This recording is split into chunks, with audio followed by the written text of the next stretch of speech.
My spirit's willing and how, but these damn boots are killing me.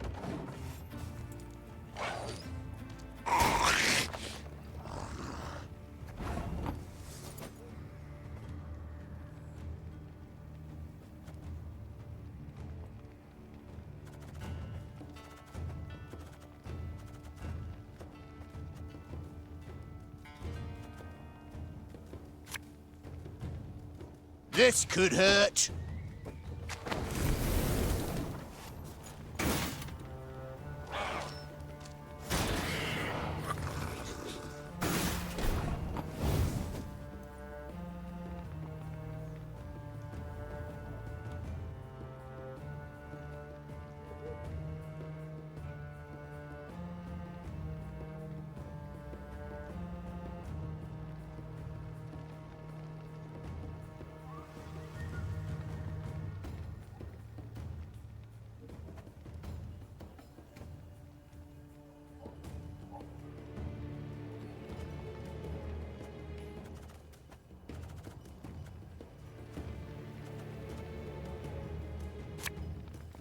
There's a time to reap, a time to sow, and a time to die.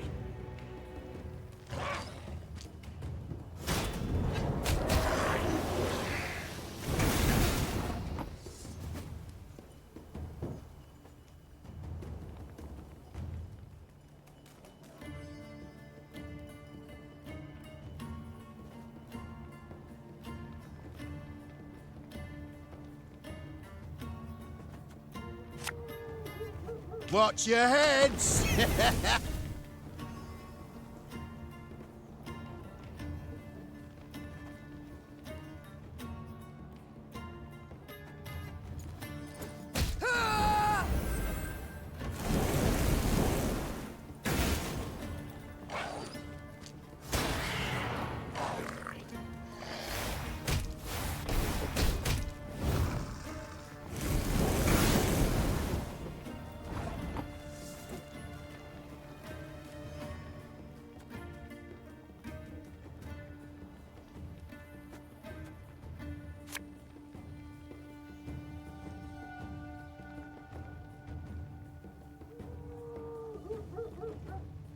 Have it the white of an eye from half a league away.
We got a job to do.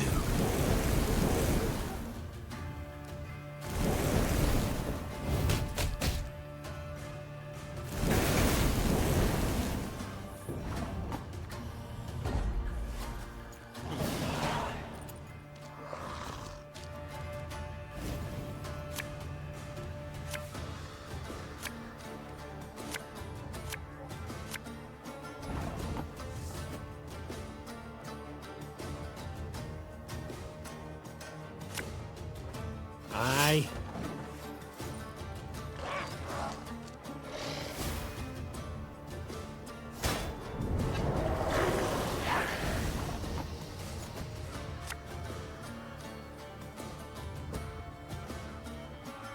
Shh, cork it.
Bigger they are, easier they are to target.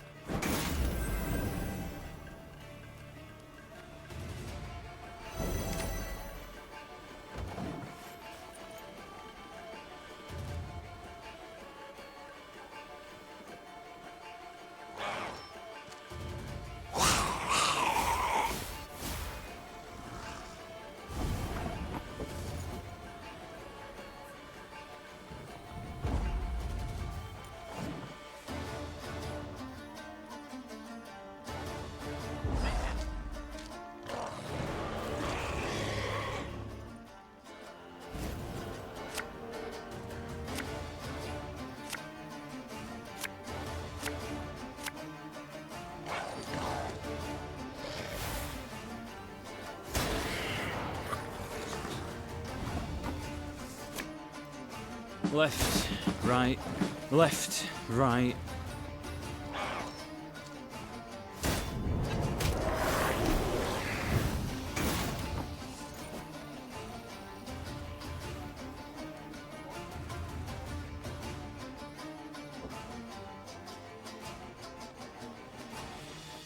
Discipline shall bring us victory.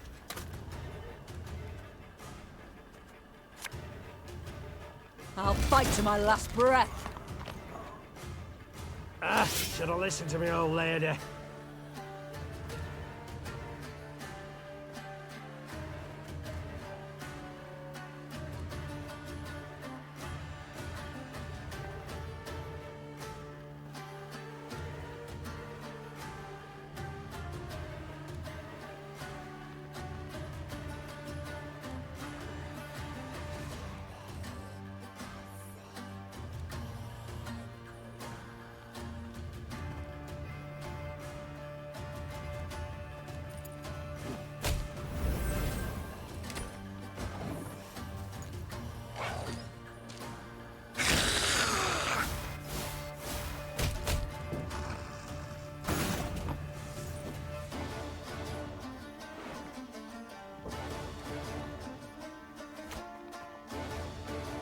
Catch!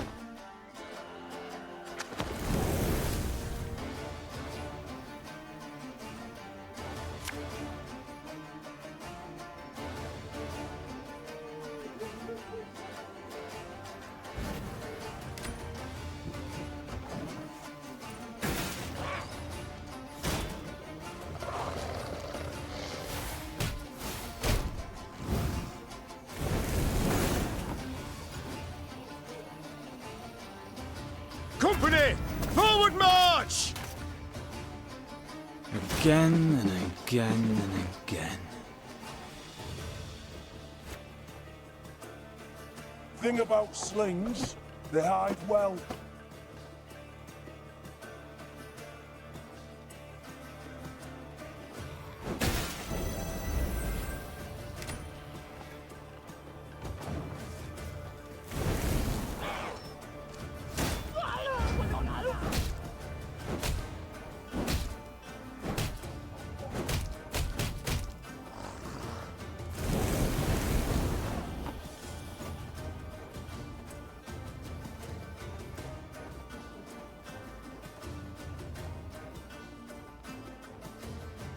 This harvest, we'll be reaping black-clad heads.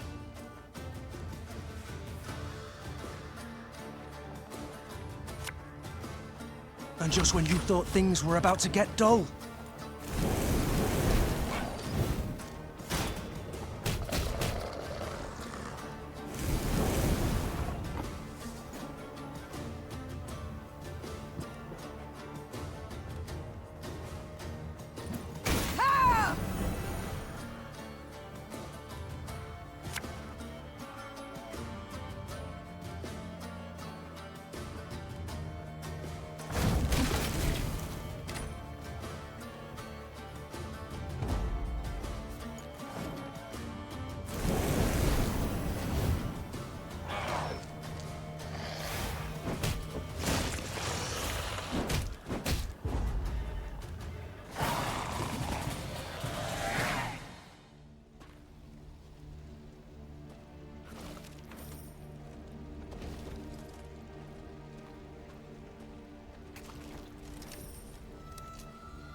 What happened here?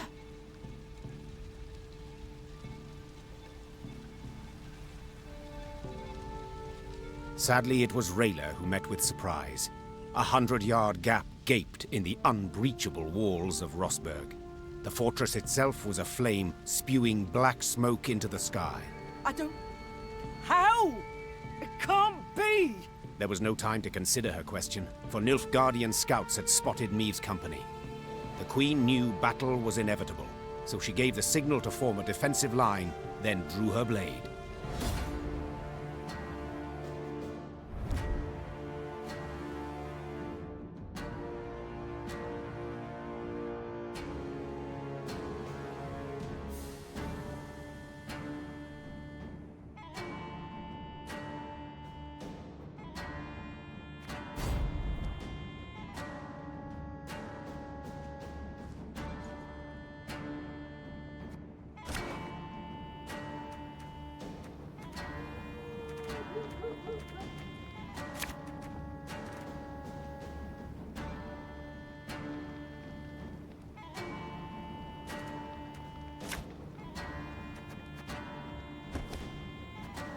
Your Grace, Nilfgaardian fighters remain in the city.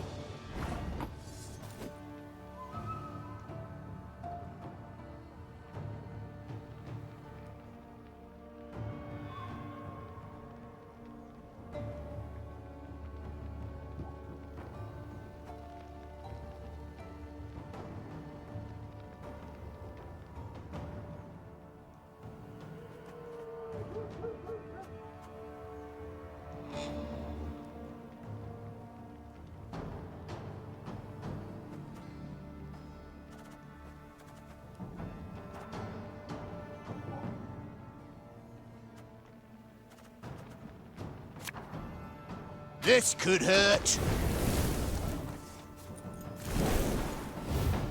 Of course, as you wish, Master.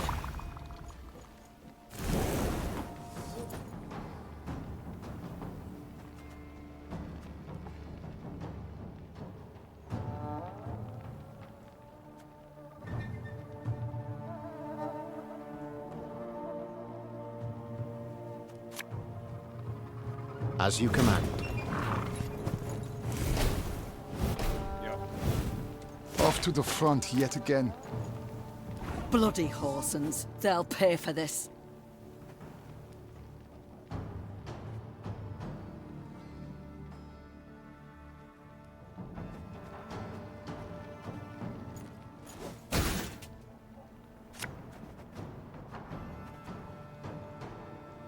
Have it the white of an eye from half a league away.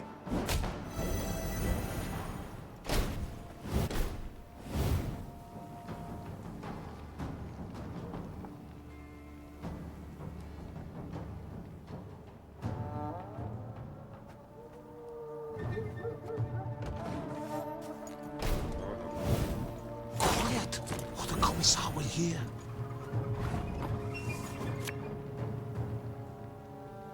Left, right, left, right.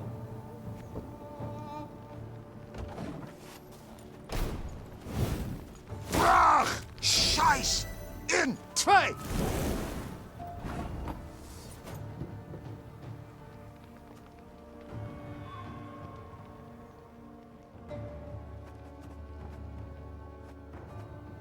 Watch your heads!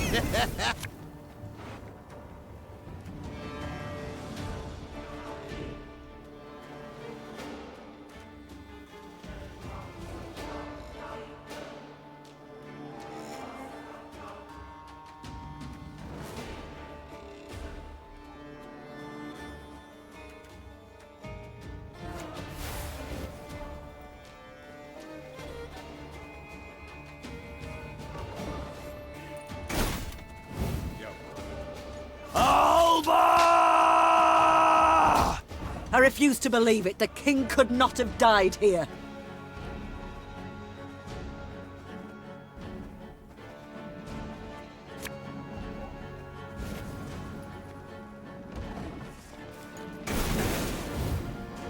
Off to the front yet again.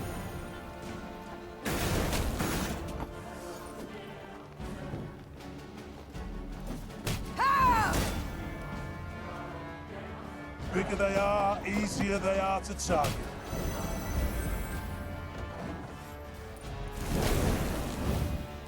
Quiet, or the Commissar will hear.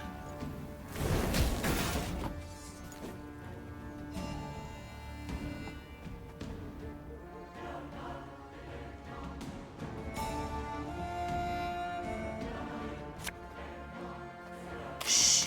Cork it!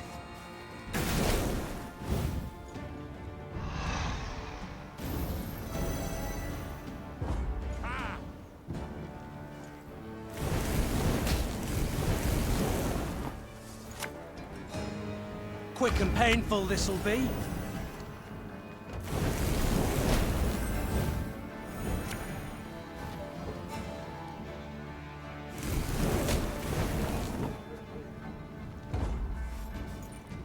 Watch for Demoven's banners! If he's here, we must find him!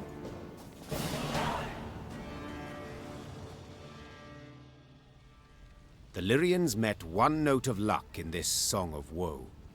Rosberg had fallen, yes, but the Nilfgaardians, not expecting reinforcements from the south, had stationed only a small detachment to hold it. Meve led her men to victory and retook the fortress. Or rather, what was left of it. What they did not demolish during their assault, the Nilfgaardians burnt once inside the city. Countless charred corpses of both defenders and peasants seeking shelter from the invaders lay among the blackened ruins. Some had tried to shield their children from the fire with their own bodies. To no avail. Gods be damned! The Queen cried, pounding her fist against the wall. Meve was about to give the order to move on when she caught a stifled whimper coming from a pile of rubble. Her soldiers ran to the rescue, their bare hands digging through the fiery bricks. Here! He's alive! The man they pulled from the ruins had suffered horrible burns. His face was a stew of seared flesh and pus-filled boils, and he reeked of burnt meat. Seeing Black Rayla, the poor soul staggered to his feet and lifted a shaking hand in salute. Engineer Lieutenant Xavier Lemons, reporting for duty. Medic! Send for a medic! Lemons! What the devil's happened? I know not. The East Tower, I led the defense. Heating oil to tan Nilfgaardian hides. A catapult struck. The cauldron tipped, burst into flames. The rest, I cannot say. The fortress fell. Fell? Damned Scoia'tael. What was that? Our preparations were perfect.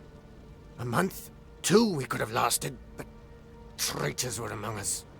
Elves, dwarves, planted charges on the buttresses.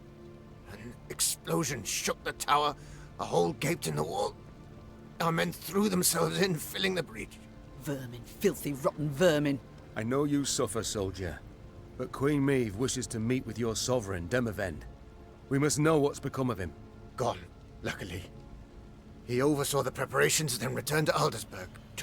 3 days past. Then let us do the same. Reynard, prepare our departure. Hold your grace. Did anyone survive? Anyone at all? The Nilfgaardians might have taken prisoners. There's hope. How could they? An entire detachment? An entire city? The animals. Soldier, my medics will tend to you as best they can. Then we can escort you home if... This is my home, your grace. Rosberg, I beg you. Let me join your company. Let me exact revenge. I respect your fighting spirit, good man. But in your state... Your grace, I can hold neither shield nor sword, but I can still fight in my own way. I'm an engineer. I build siege towers, ballistae, bridges, whatever you wish. I pray, grant me a chance. Such pain, such ferocity resounded in Xavier's rasping, distorted voice that Meve could not refuse his plea. Once the medics had bandaged his wounds, Meve's men set out towards Aldersburg, following Demavend and the Nilfgaardians. At one point in their journey, Black Rayla rode up next to Meve. The warrior's lips were a thin line, bitten to blood. Milady, the road to Aldersburg leads through Moulderwood, where Eldane's Scoia'tael prowl. Same filth who killed my men and delivered Rossburg to the Black Butchers. Rayla breathed deeply to steady her furious, shaking voice. Please, milady, I ask you upon the holies, let us find them and destroy them. Meve gave a slight nod. It seemed the road to Aldersburg would prove long and full of challenges.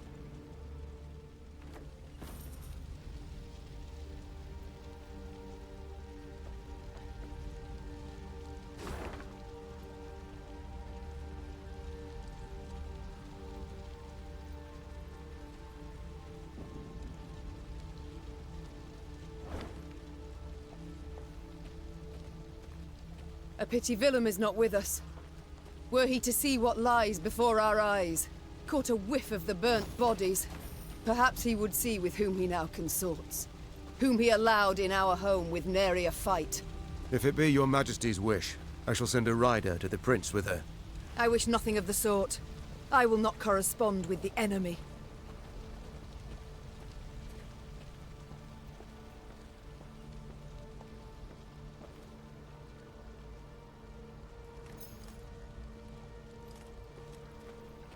Breach the wall.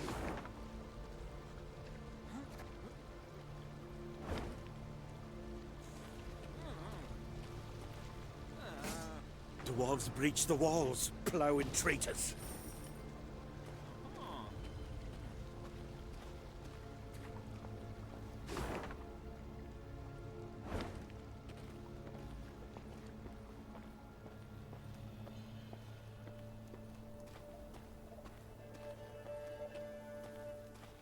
Meve's ears caught the sound of a ruckus coming from the camp.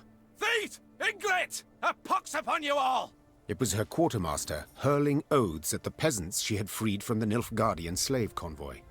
A few had stolen supplies under the cover of darkness and escaped into the woods. Terror and dread gripped the other freed prisoners. Meve mulled over what to do with them, and Reynard, as always, offered some advice. 'Tis high time they went off on their own, your grace. They are too great a hindrance.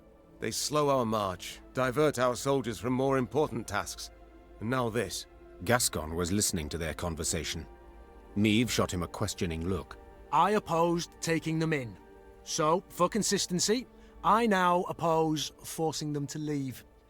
We made their miserable lives our responsibility, did we not? Well then, that is a burden we cannot simply shrug off. Let us not mince words. We cast off these peasants now, they shall die. Meve said in the end. Let them stay. But I want them watched. They cause any more trouble, military justice they shall face. Understood? The freed prisoners sighed with relief. The infantrymen assigned to watch over them, however, grumbled their disapproval of the Queen's decision. "'Tis an army, not a shelter," they said. Meve's ears surely caught the complaint. But the Queen had never let the opinions of others guide her in such matters, trusting only her own judgment.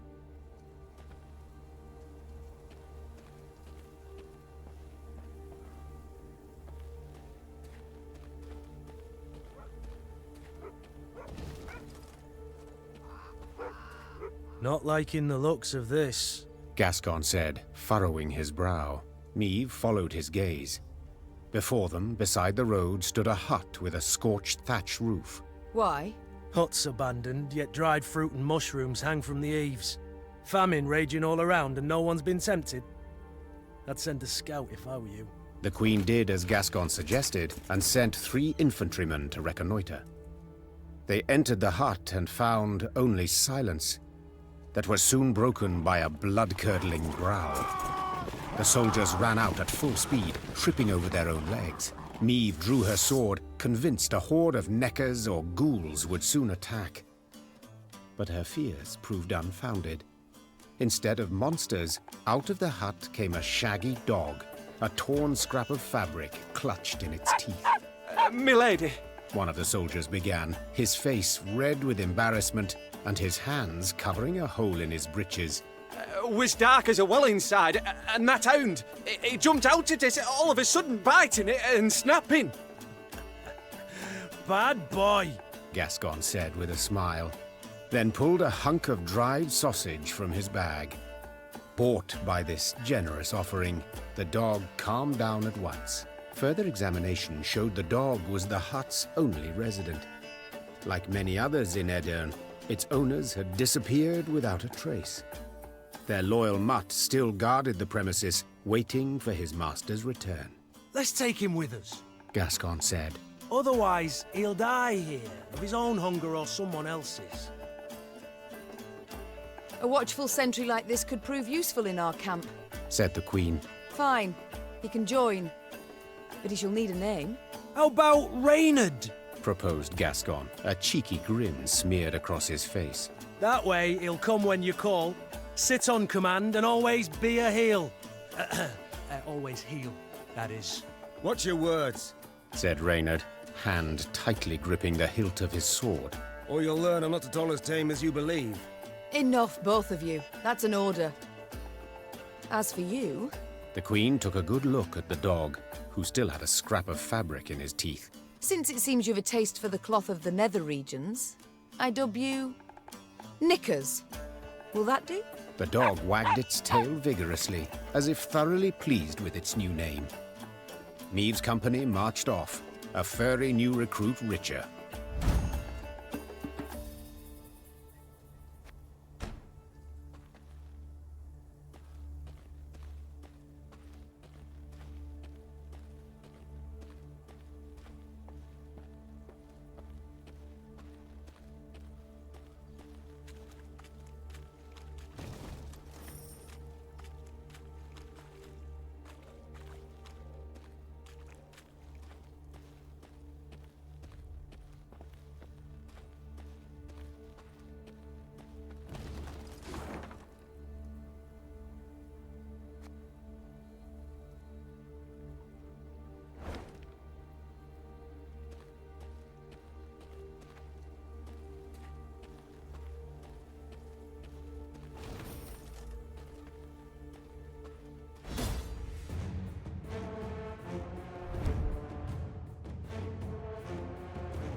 Left, right, left. What now?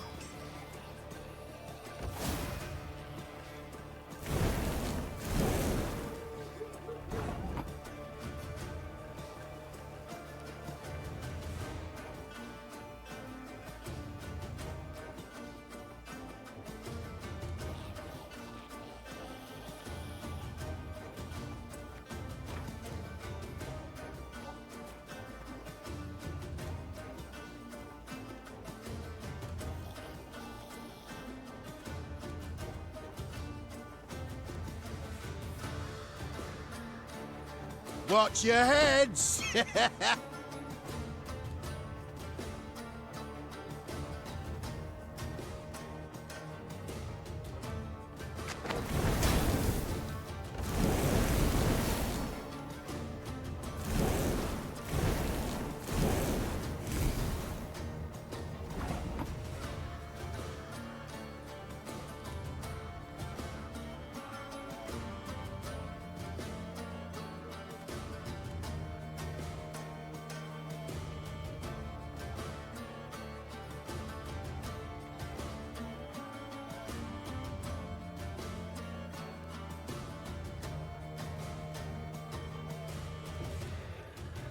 Have it the white of an eye from half a league away.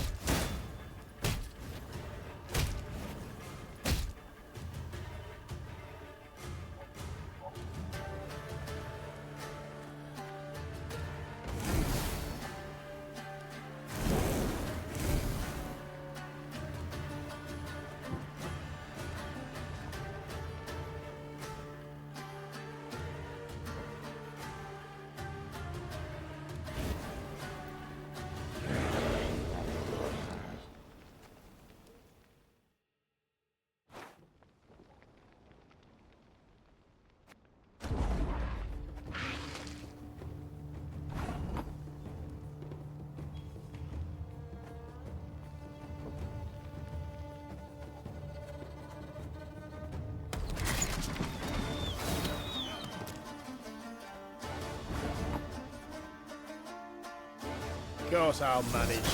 I trained a full week.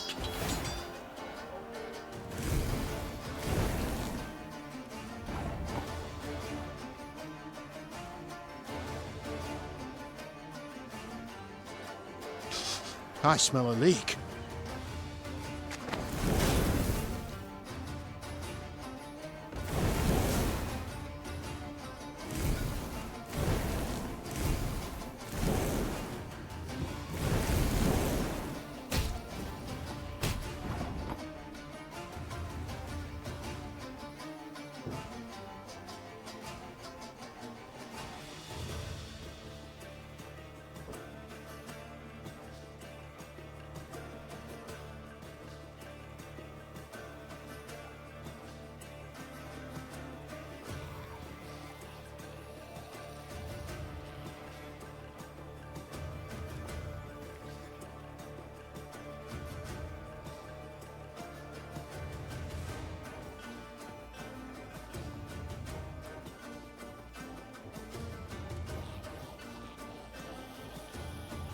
Hey?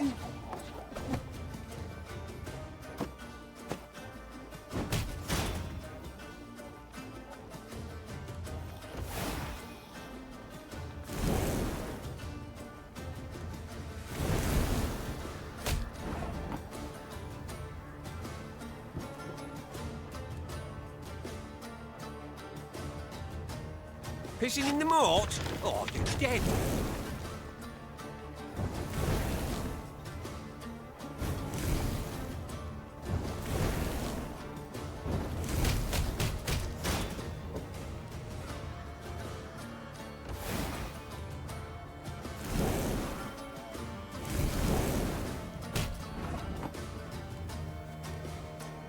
It's gonna be a right good levy, big and beautiful.